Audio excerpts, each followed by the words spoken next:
अत्यधिक न्यायिक सक्रियता मार्फत प्रत्येक विषयमा हात हालेर त्यसरी न त गन्तव्यमा पुग्न सकिन्छ न त्यति ठूलो भारी बोक्ने सामर्थ्य यस्तो निकायमा हुन नै सक्छ। खेल खेल्ने जिम्मेवारी खेलाडीहरूको, तर रेफ्री स्वयंमा गोल गर्ने या खास पक्षलाई जिताउने इच्छा जागृत भयो भने त्यसले जोखिम निम्त्याउँछ। अझ सन्दर्भ नै नउठेका या वादी पक्षले मागदाबी नै नगरेका विषयमा पनि त्यस्ता विषयमा समेत फैसला दिँदा जटिलता मात्रै बढाउँछ। अहिले संवैधानिक नैतिकताको विषय पनि उठाइएको छ। मैले लोकतन्त्रका निम्ति सम्पूर्ण जीवन समर्पित गरेको छु। लोकतन्त्र मेरा निम्ति जीविका होइन, जीवन हो।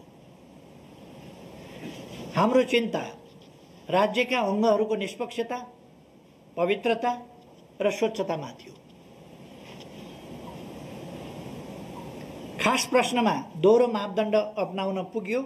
खास फैसलाका बारेमा खास पक्षले हप्तौं अगाडि जानकारी पाउने अवस्था सिर्जना भयो र गरिएका निर्णयहरूको निष्पक्षतामाथि प्रश्न उठ्ने स्थिति बन्यो भने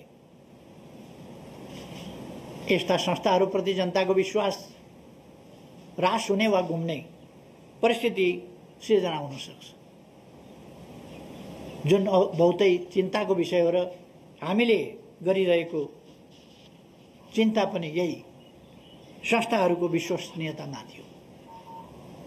राज्यका विभिन्न अङ्गहरू, निकायहरू, संस्थाहरूमाथि जनताको विश्वास उठ्यो भने त्यसले जनतामा नैराश्यता पैदा गर्दछ र त्यसका दुष्परिणामहरू भयावह हुन सक्दछ। अदालतको फैसलाका कारण म सरकारबाट बाहिरिनु पर्यो भनेर मैले यी प्रश्नहरू उठाएको होइन। सरकारबाट त म आजभन्दा 5 वर्ष अगाडि पनि यस्तै मध्यवर्गमा बाहिरिएको हो। त्यति बेला परिवेश भिन्न थियो। मैले त्यति बेला पनि भनेको थिएँ, कहिलेकाहीँ जनताको अपेक्षा र संसदीय अङ्कगणितका बीचमा विरोधाभास उत्पन्न हुन्छ। विरोधाभास त्यहाँ मात्रै उत्पन्न हुने रहन्छ। जनताको आकांक्षा र अरू विभिन्न प्रकारका आकांक्षाहरूका बीचमा पनि विरोधाभास पैदा हुने रहेछ।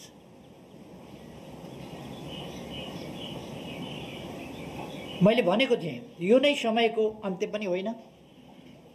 मेरो अटल विश्वास जनतामाथि थियो र आज पनि छ र तिनै जनताको विश्वासबाट त्यसको 1.5 वर्षपछि मैले यो जिम्मेवारी सम्हाल्ने अवसर पाएको थिएँ।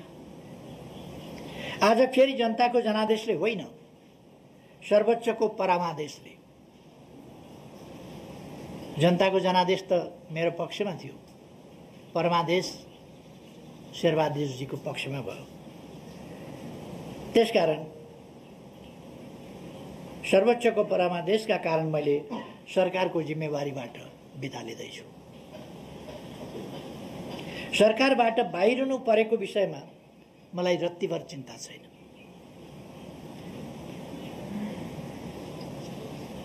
यसकारण पनि चिन्ता छैन कि मैले देश र जनताप्रति सम्पूर्ण निष्ठाका साथ र इमानदारिताका साथ देशको समृद्धि, सुशासन, विकास यी कुराहरूलाई ध्यानमा राखेर, जनतालाई सेवा सुविधा पुर्याउने उद्देश्यलाई ध्यानमा राखेर सम्पूर्ण इमानदारिताका साथ काम गरेको छु र विकासका निम्ति नयाँ नयाँ भिजनहरू दिएर विकासको गतिलाई असाधारण ढङ्गले र अभूतपूर्व ढङ्गले अगाडि बढाएको छु। मेरो नेतृत्वमा देशले चौतर्फी ढङ्गले एउटा विकास, परिवर्तन र रूपान्तरण अनुभूत गरेको छ। जनताले राहत महसुस गरेका छन्। त्यसकारण मलाई आफ्नो कामप्रति खुसी छ, म ढुक्क छु र मलाई यसमा चिन्ता गर्नुपर्ने कुनै कारण छैन। चिन्ता त कुनै व्यक्तिसँग प्रतिशोध साध्न वा कुनै व्यक्तिका आकांक्षा परिपूर्ति गर्न मुलुकको लोकतान्त्रिक प्रणाली, संवैधानिक व्यवस्था र दलीय प्रणालीमाथि जस्तो खेलाची हुँदैछ त्यसप्रति हो।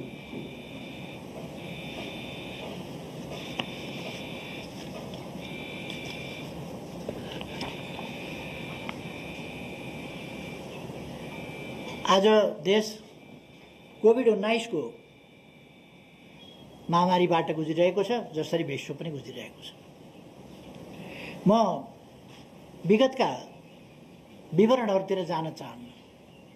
कस्ता समस्याहरूको, कस्तो कठिन परिस्थितिको, कस्तो अभावका बीचमा तयारीहीन अवस्थामा कसरी हामीले सामना गर्यौं र तयारीलाई कसरी अगाडि बढायौं, त्यस सम्बन्धमा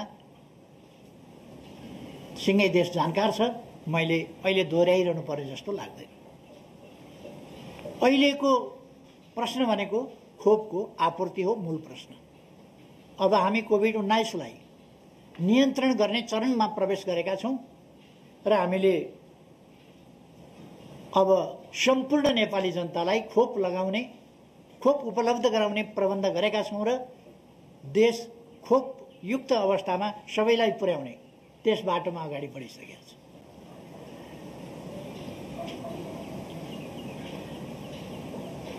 आदरणीय दिदीबहिनी दाजुभाइहरू, तपाईहरूको विश्वास प्राप्त गरेर सरकारको नेतृत्व गरेको झन्डै 3.5 वर्षको अवधि, अर्थात् 3 वर्ष 5 महिना लगभग पूरा भएको छ। यस अवधिमा संविधानको कार्यान्वयन, संघीय प्रणालीको संस्थागत विकास, मुलुकको सामाजिक आर्थिक रूपान्तरण तथा विकास, सामाजिक न्याय र सुरक्षा, राष्ट्रियताको रक्षा र सुशासनका क्षेत्रमा दूरगामी महत्त्वका कामहरू सम्पन्न गरिएका छन्। कतिपय महत्त्वपूर्ण कामहरू आरम्भ गरिएका छन्।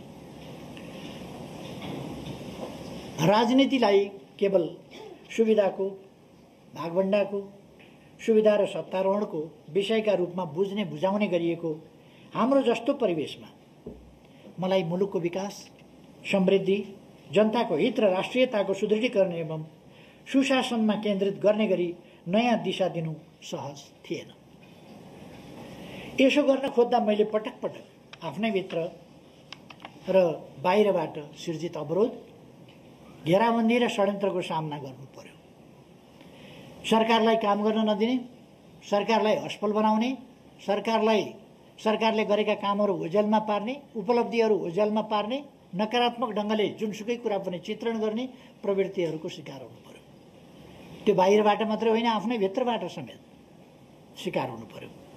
ती सबको सामना गर्दै हामीले गरेका कामहरूले मुलुकमा समृद्धिको बलियो आधारशिला भने खडा गरेका छन्। यस अवधिमा नेपालको संविधान पूर्ण कार्यान्वयनमा आएको छ। यसका लागि 50औं कानुनहरूको निर्माण र 100औं कानुनहरूको परिमार्जन गरिएको छ। झन्नै शून्यबाट सुरु गरेर संघीयतालाई संस्थागत र सुदृढीकरण गरिएको छ। आवश्यक कानुनहरूको निर्माण, कर्मचारीहरूको विन्यास, वित्तीय हस्तान्तरण, भौतिक पूर्वाधारहरूको निर्माण र अन्य आधारहरू तयार गरेर तीनै तहका 761 वटै सरकारहरूलाई पूर्ण रूपमा सक्रिय र कामकाजी बनाइएको छ। संविधान जारी भएको छोटो अवधिमै संघीयताको सफल कार्यान्वयनमा नेपाल अग्रस्थानमा स्थापित भएको छ। पृथकतावादी अभियान चलाइरहेको समूह उक्त बाटो छोडेर राष्ट्रिय अखण्डताको पक्षमा उभिन आइपुगेको छ। हिंसाको बाटो हिँडिरहेका समूह हिंसा परित्याग गर्दै आफ्ना सबै राजनीतिक गतिविधिहरू शान्तिपूर्ण ढङ्गले सञ्चालन गर्न सहमत भएका छन् र शान्तिपूर्ण राष्ट्रिय राजनीतिको मूलधारमा समावेश भएको छ। संविधानको स्वीकार्यता, सर्वस्वीकार्यता स्थापित भएको छ। मुलुकलाई हिंसात्मक द्वन्द्वबाट मुक्त गरिएको छ र पृथकतावादलाई अन्त्य गर्दै राष्ट्रिय अखण्डतालाई सुदृढ गरिएको छ।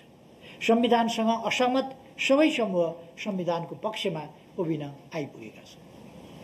अर्थात् यसबीचमा राष्ट्रका प्रमुख राजनैतिक समस्याहरू, वास्तविक समस्याहरू समाधान गरिएको छ। मैले माथि नै भने पृथकतावाद सम्बन्धी, हिंसा सम्बन्धी, संविधानको सर्वस्वीकार्यता सम्बन्धी जुन राजनीतिक समस्याहरू थिए, ती समस्याहरू समाधान गरिएको छ। नेपाल अल्पविकसितबाट विकासशील देशमा स्तरोन्नतिका लागि सिफारिस भएको छ।